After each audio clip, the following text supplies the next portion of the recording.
नमस्कार, मैं हूं आपके साथ नीप गोस्वामी और आप देख रहे हैं हमारा इंडियन न्यूज स्पोर्ट्स का डिजिटल चैनल। आईपीएल में हमेशा से वेस्ट इंडीज प्लेयर्स ने अपना दबदबा रखा है और इसी दबदबे पे आज हम पूरी इस चर्चा को आगे बढ़ाने वाले हैं। इस चर्चा को हम आगे बढ़ाएंगे हमारे इंडियन न्यूज स्पोर्ट्स डिजिटल के संपादक मनोज जोशी सर के साथ और साथ ही साथ शशांक हमारे साथ मौजूद है। तो आईपीएल में वेस्ट इंडीज हमेशा से अपना एक जलवा और जादू बिखेरते हुए आए हैं। शुरू से आईपीएल का इतिहास देख ले तो वेस्ट इंडीज प्लेयर्स का कहीं ना कहीं दबदबा रहा है आईपीएल में और इस साल भी यही देखने को मिला है। तो जोशी सर से जान लेते हैं सर, इस बार जो आईपीएल हो रहा है 2013 यूएई की सरजमी पर हो रहा है, हालांकि पिच इतनी ज्यादा अनुकूल नहीं है वेस्ट इंडीज प्लेयर्स के लिए, फिर भी जो प्रदर्शन हो रहा है उसके ऊपर आपका क्या कहना है? देखिए, प्रदर्शन उनका बहुत ही लाजवाब रहा है और अपनी मौजूदगी का एहसास कराया है। शारजा का मैदान हो, दुबई का हो, जैसा कि अभी आपने कहा कि स्थितियां बहुत अनुकूल नहीं है, चाहे दुबई हो चाहे आपका अबू धाबी हो, लेकिन उसके बावजूद ये खिलाड़ी जो हैं बहुत अपनी मौजूदगी का एहसास करा रहे हैं। शायद उसकी बड़ी वजह मुझे लगती है कि दुनिया भर में जो लीग चल रही हैं उसमें सबसे ज़्यादा पार्टिसिपेशन आज की तारीख में किसी का हो रहा है तो वो है वेस्ट इंडीज़ के खिलाड़ी। सर साथ ही वेस्ट इंडीज़ के खिलाड़ी आपके टी20 जैसे फॉर्मेट में वैसे ही बहुत अच्छे बहुत इफेक्टिव प्लेयर्स हैं, क्योंकि उनका गेम बहुत ज़्यादा मतलब हिट करने पे बेस्ड है बॉल को। और आप ब्रावो को देख लीजिए, केरन पोलार्ड को देख लीजिए। केरन पोलार्ड ने पिछले मैच में जैसे हिट करना शुरू किया और मतलब हर बॉल को बहुत अच्छे से खेलना और तेज़ी से रन बनाना, इस चीज़ में वेस्ट इंडीज़ के खिलाड़ी बहुत ही अच्छे और बहुत उम्दा परफॉर्म करते हैं। दो पारियां खेली ना, वो तो बिल्कुल अविश्वसनीय थी। जिसमें एक पारी थी जो हार्दिक पांड्या के साथ, हाँ जी बहुत जबरदस्त पार्टनरशिप। आखिरी 5 ओवर में 80 प्लस का स्कोर खड़ा कर कुछ 36 बॉल में उन्होंने अराउंड 80 के आसपास रन बना दिए थे और एकदम एक तरफा मैच कर दिया था मुंबई इंडियंस के लिए। ऐसे ही ईशान किशन, हालांकि मैच नहीं जिता पाए थे, मैच हार गई थी मुंबई इंडियंस, लेकिन ईशान किशन के साथ जो पार्टनरशिप थी वो भी बहुत गजब की थी और दोनों ने मिलकर जो मोर्चा संभाला था आखिरी ओवरों में। अच्छा, एक चीज मुझे पोलार्ड की बड़ी अच्छी लगती है, पोलार्ड बहुत ही अंधाधुन शॉट नहीं खेलते, नहीं। बहुत सोच समझ के, बहुत इमेजिनेटिव क्रिकेटर है। अब आप याद कीजिए एसआरएच के खिलाफ जो मुकाबला था उसमें पोलार्ड ने 16वां ओवर, पारी का 16वां ओवर 5 डॉट बॉल खेली हो। अब आप कहेंगे वो कैसे बड़े हो गए भाई, 5 डॉट बॉल खेली है, ये तो उनकी नालायकी है। दरअसल राशिद को विकेट पर बहुत मदद मिल रही थी और बहुत ही खतरनाक बॉलर साबित हो रहे थे, उनके सामने टिकना बहुत मुश्किल था। उन्होंने अंदाजा लगाया कि 16वां ओवर इनका निकाल दो, फिर 17वें ओवर से हिटिंग करेंगी और 17वें ओवर से में उन्होंने ऐसी हिटिंग की कि बस फिर उसके बाद पीछे मुड़कर नहीं देखा।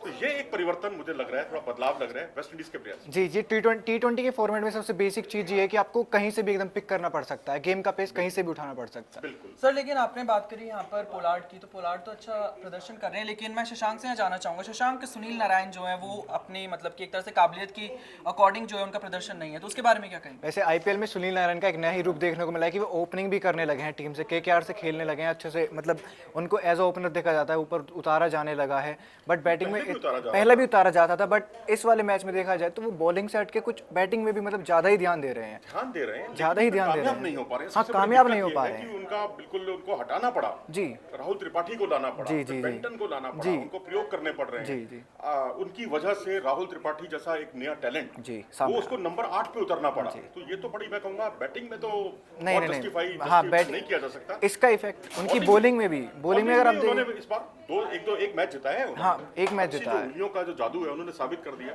सिर्फ रिस्ट स्पिनर ही कामयाब नहीं हो सकते, उंगलियों के स्पिनर। सर नरेन ने पहले भी कई बार साबित किया है कि वेस्ट स्पिनर ही सब कुछ नहीं है गेम में, उन्होंने अपनी बॉलिंग से बहुत अच्छा किया है। लेकिन जहां सुनील नारायण एक तरफ नहीं चल रहे हैं केकेआर के लिए, वहीं आंद्रे रसल जो केकेआर के अगले खिलाड़ी हैं वो बेहद अच्छा प्रदर्शन कर रहे हैं। देखिए, आंद्रे रसल से उम्मीद थी हिटिंग की, अब एक बल्लेबाज है, हम उम्मीद कर रहे हैं खूब हिटिंग करेगा, वो आकर अपनी बॉलिंग से चल रहा है। उल्टा हिसाब हो रहा है इस बार, क्योंकि बॉलिंग जो है उनकी आखिरी डेथ ओवर की बहुत ही बेहतरीन गेंदबाजी रही है, उन पर रन नहीं बन रहे हैं, उनको ढूंढ के लाया जाता है कि फील्ड में कहाँ खड़े हुए हैं। दिनेश कार्तिक उनके पास जाते हैं, मशवरा करते हैं, ऐसा पहले देखने को नहीं मिला। पहले वो विशुद्ध रूप से बल्लेबाज थे और ताबड़तोड़ बल्लेबाजी करके मैच जिताने में सिद्धस्त। पर रसल का सर बॉलिंग में भी काफी एक्सपीरियंस पीछे भी रह चुका है। आपका उनका क्रिकेट करियर देखेंगे तो उन्होंने अपनी बॉलिंग में ही बहुत ही मतलब बहुत अच्छे उम्दा बॉलिंग की है, गेंदबाजी में भी बहुत अच्छा काम किया है। अच्छा काम जरूर किया है, लेकिन अभी जब कैरेबियन प्रीमियर लीग हुई थी वहां पर भी वो बहुत ज्यादा अपना कोटा भी पूरा नहीं कर पा रहे थे गेंदबाजी का, तो इससे ये जाहिर हो रहा है कि वो अपनी बल्लेबाजी पर कंसंट्रेट करना चाहते हैं, लेकिन गेंद क्योंकि यहाँ रुक कर आ रही है, मिडिल करने में थोड़ी सी दिक्कत आ रही है। हाँ सर, बैट पे लेने में दिक्कत है। रसल चाहे कितने अच्छे बल्लेबाज क्यों ना हो, लेकिन हमारी होम टाउन टीम जो दिल्ली कैपिटल्स है उनके खिलाफ हमेशा फंसते हैं, इसके बारे में क्या कहेंगे? क्योंकि अब डिपेंड करता है कि आपको कौन फंसा रहा है, बॉलर कौन है आपके सामने। क्योंकि रसेल का मैंने देखा है आमतौर पे जो पावर हिटर होता है आमतौर पर शॉर्ट पिच बॉलों की खूब धुनाई करता है, लेकिन ये थोड़ा सा फंसता है ये खिलाड़ी। हालांकि स्ट्राइक रेट इनका 175 का है शॉर्ट बॉलों पे, लेकिन बाकी जो पावर इनका वो देखेंगे अगर आप स्ट्राइक रेट बाकी गेंदों पर 250 का, पौने 300 का इस तरह का स्ट्राइक रेट है। उसके मुकाबले में उनको आप शॉर्ट गेंद कीजिए या फिर यॉर्कर कीजिए, लेकिन यॉर्कर में एक नुकसान ये है, कहीं उन्होंने आगे बढ़कर उसको लो फुल टॉस बना दिया तो फिर तो गेंद जो है वो सीमा रेखा के बाद सर अगर नहीं है, हाँ, तय है। जी अगर उन्होंने लो फुल टॉस बनाया तो फिर तो बॉल आपको उठा के लाने के लिए अब मौजूद भी नहीं है। तो यॉर्कर जो या तो यॉर्कर परफेक्ट यॉर्कर हो या शॉर्ट बॉल हो तो आप उनको रोक सकते हैं। और रबाडा ने यही कुछ कमाल किया उनके सामने। शशांक, यहाँ पे चेन्नई सुपर किंग्स की बात कर लेते हैं। ड्वेन ब्रावो उनके पास मौजूद हैं। ड्वेन ब्रावो ने हालांकि थोड़ी देर में चेन्नई सुपर किंग्स को ज्वाइन किया, लेकिन जिस तरह का उनका प्रदर्शन है, स्लोअर वन और जो वेरिएशंस उनके पास है, उसके बारे में क्या? ड्वेन ब्रावो के नाम सुनते ही चेन्नई सुपर किंग्स याद आ जाती है, और चेन्नई सुपर किंग्स में खेलने वाला हर खिलाड़ी अपने आप में एक अलग ही मिजाज का खिलाड़ी है। वहीं ब्रावो के पास अपना बॉलिंग में बहुत डिफरेंट वेरिएशंस हैं।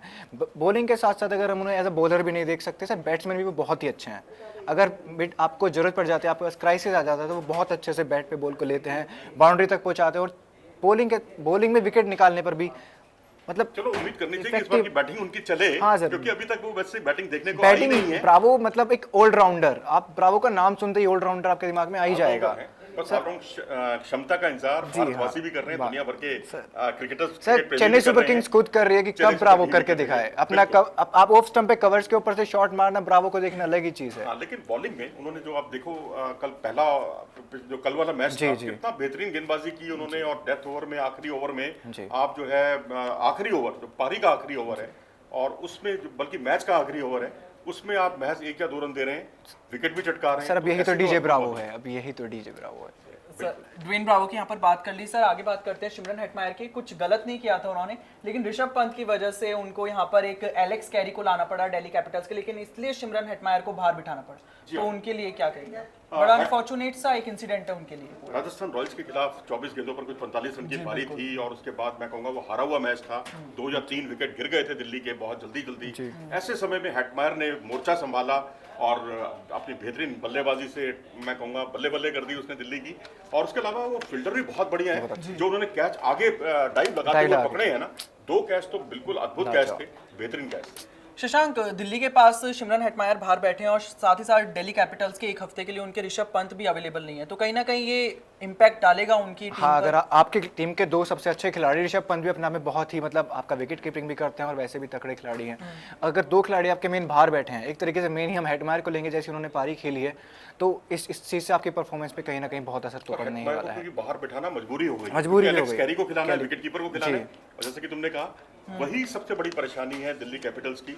और राजस्थान रॉयल्स की मैं समझता हूँ सारी चीजें अनुकूल होती जा रही हैं, और दिल्ली की कई चीजें कि कई प्लेयर अनफिट हो गए हैं। ईशांत शर्मा बाहर हो गए हैं, अमित मिश्रा बाहर हो गए हैं, और ऋषभ पंत का आपने जिक्र किया 1 हफ्ते के लिए वो भी बाहर हो चुके हैं। तो ये सारी दिक्कतें आ गई हैं। अब देखना वेस्ट इंडीज के प्लेयर्स का कितनी भरपाई करते हैं। बेसिकली यहाँ पर दिल्ली कैपिटल्स के पास प्रॉब्लम ऑफ प्लेंटी है, लेकिन प्रॉब्लम ऑफ प्लेंटी होना अच्छी बात है, लेकिन ऋषभ पंत जिस तरह से बाहर हुए हैं उस तरह से कहीं ना कहीं शिमरन हेटमायर के करियर पर भी यहाँ फर्क पड़ सकता है आईपीएल के नजरिए पे। सर वहीं पे किंग्स 11 पंजाब की बात करें तो बड़ा अजीब सा ही वाकया है कि गेल इतना बड़ा नाम बाहर बैठा है अब तक, और वहीं निकोलस पूरन और शेल्डन कॉट्रेल टीम में मौजूद है। तो गेल का तो अपना रीजन था, लेकिन गेल के आने से टीम में कितना फर्क पड़ा? अब देखिए जी, टीम खेलेंगे प्लेइंग 11 में, प्रदर्शन पता चलेगा कैसा है, कैसी फॉर्म में चल रहे हैं। हालांकि पिछले 2 साल में अगर हम देखें तो उनके प्रदर्शन में गिरावट आई है। अब वो गेल वो 175 रन की पारी खेलने वाले गेल नहीं रह गए हैं। अब एक ही मैच में जो उन्होंने नहीं, आपके इस बात पे मैं थोड़ा सा सहमति मानूंगा। सर किंग्स 11 पंजाब बहुत तगड़ा खेल रही है। आप सीजन में देखिए बेशक वो सबसे नीचे पायदान पे भी है पॉइंट्स टेबल में, बट उनका परफॉर्मेंस रनों को लेकर बहुत अच्छा है। और अब हिटिंग की बात कर रहे हैं ना, इस बार तो आईपीएल में वो खेले ही नहीं है। सर मैं गेल पर ही आ रहा हूँ कि अभी गेल खेले नहीं है, बट गेल की अब आप कोई खिलाड़ी मैदान पे खड़ा हो तो उसका डर भी बहुत होता है, और गेल का डर से हर बॉलर को है। तो क्या डर की वजह से सर डर की वजह जो अच्छा खेल रहे हैं, सेंचुरी मार रहे हैं, उनको बाहर कर दें? सर नहीं, ये गलत बात है कि गेल ने अभी तक प्रदर्शन पिछले आप पीएसएल उठाई, कोई भी उठा के देखिए, आप तमाम लीग उठा के देखिए, उनका वैसा प्रदर्शन नहीं रहा, बल्कि औसत से भी नीचे का प्रदर्शन रहा है। इस बात को पंजाब का जो किंग्स 11 पंजाब का जो प्रबंधन है वो भी अच्छी तरह से समझता है। सर पंजाब का खेमा इस बात को मानता है, इसीलिए शायद इतनी देरी हुई भी है गेल के आने में, बट फिर भी अगर खिलाड़ी को खिलाएंगे नहीं, जो कहा गया कि अनफिट हैं या उनको जो फूड पॉइजनिंग की दिक्कत हो गई, अब कई बार क्या होता है कि बड़े प्लेयर का सम्मान करने के लिए भी ऐसा कह दिया जाता है आमतौर पर, ये अंदर की बात है। पर अब देखते हैं सम्मान वो अपना बचा पाएंगे या नहीं, मैच में सबसे बड़ी बात यही लेकिन है। कहीं ना कहीं गेल का जो पहले का प्रदर्शन है, अगर उसकी वजह से सर मयंक अग्रवाल और केएल राहुल के कॉम्बिनेशन के साथ छेड़छाड़ होगी तो वो कहीं ना कहीं गलत है। एक सबसे बड़ी गेल के साथ दिक्कत पता है क्या है कि वो जब ओपनिंग करने के लिए आते हैं ना, बल्लेबाजी करने के लिए, एक तो वो बिल्कुल जैसे नवाबी अंदाज होता है ना कि बस मैं तो खड़े होकर बस चौके छक्के ही मारूं, दौड़ूंगा ही नहीं मैं। तो वो केएल राहुल को बहुत कुछ समझौता करना पड़ता है, वो उतने रन नहीं दौड़ पाते, स्ट्राइक रोटेट नहीं कर पाते उनके साथ। केएल राहुल पे प्रेशर भी पड़ता है। और केएल राहुल और मयंक अग्रवाल क्योंकि कर्नाटक से, बेंगलोर से लगातार खेलते आ रहे हैं, दोनों के बीच में कोऑर्डिनेशन भी बहुत अच्छा है और शॉट लगाने के साथ ही दौड़ भी लेते हैं, तो ये कहीं ना कहीं कंप्रोमाइज करना पड़ेगा कि गेल नीचे उतरने वाले नहीं है, खेलेंगे तो ओपन ही करेंगे। और मुझे लगता है अगर कहीं क्योंकि राहुल पहले भी ओपनिंग कर चुके हैं उनके साथ, तो मयंक अग्रवाल को अपनी कुर्बानी देनी पड़ेगी, उनको ही नीचे आना पड़ेगा। सर मैच में सिंगल्स का तो बहुत बड़ा महत्व होता है, आप स्ट्राइक रोटेट करते रहेंगे, प्रेशर कम होता रहेगा, प्रेशर कम तो परफॉर्मेंस अच्छा। बिल्कुल सर यहाँ पे निकोलस पुरन की बात करते हैं, पंजाब की टीम से खेलते हैं और उनका प्रदर्शन अभी तक थोड़ा अच्छा रहा है, मतलब कि पंजाब की टीम से देखिए, क्योंकि अभी तक बल्लेबाजों ने जो ओपनिंग बैट्समैन है उन्होंने इतने रन बनाए हैं कि मिडिल ऑर्डर पर वो दबाव ही नहीं आने दिया है। तो एक पारी मुझे याद आ रही 77 रन बनाए थे 37 गेंदों पर, इन्होंने बहुत ही उम्दा बल्लेबाजी का प्रदर्शन किया, मैच विनर है वो बहुत बड़े। और सबसे बड़ी बात है कि जो जॉन्टी रोड्स जो बाहर बैठते हैं फील्डिंग की टिप्स देते हैं, उस टिप्स से सबसे ज्यादा अगर किसी ने कुछ सीखा है तो निकोलस पूरन है, जो बाउंड्री के बाहर जाकर जो छक्का रोकते हैं और उसके बाद जो उन्होंने अद्भुत तरीके से, अविश्वसनीय, मैंने तो अपने क्रिकेट जब से मैं देख रहा हूं मैंने तो ऐसा देखा ही नहीं कि किस तरीके से गेंद को रोका जाता है, पकड़ा जाता है, लपका जाता है। निकोलस पूरन आज के युग के महानतम मैं कहूंगा फील्डर हैं और बल्लेबाज तो खैर अच्छे हैं। सर जॉन्टी रोड्स के अंदर अगर आप कुछ सीख रहे हैं तो सर ऑब्वियसली फील्डिंग को तो इंप्रूव करना ही करना है। बिल्कुल, और बाकी टीम के खिलाड़ियों पर भी इसका बड़ा अच्छा असर देखने को मिला है। और पंजाब की फील्डिंग बहुत अच्छी है। अब आप कहेंगे फील्डिंग अच्छी है, केएल राहुल के पास ऑरेंज कैप है, सब कुछ ठीक है, तो फिर ये टीम 8वें नंबर पे क्यों है? लेकिन वही कहते हैं ना, टीम जो है वो सर्वांगीण खेल आपको दिखाना होगा, बल्लेबाजी, गेंदबाजी, फील्डिंग, खेल के हर विभाग में चमकना होगा। यदि वो नहीं कर पाएंगे आप तो फिर पंजाब जैसा हाल होगा। हर बॉक्स आपको टिक करने की जरूरत है। और हम बात ये भी कर रहे हैं कि यहाँ पर सिर्फ वेस्ट इंडीज के प्लेयर्स बल्लेबाजी में अच्छे नहीं है। सर शेल्डन कॉट्रेल का एग्जांपल ले लेते हैं, बॉलर हैं और उनका सैल्यूट हमने बहुत बार देखा है आईपीएल में, तो उसके बारे में क्या कहेंगे? करके दिखा दूंगा, ऐसे करके सैल्यूट करते हैं सर। बहुत बिल्कुल।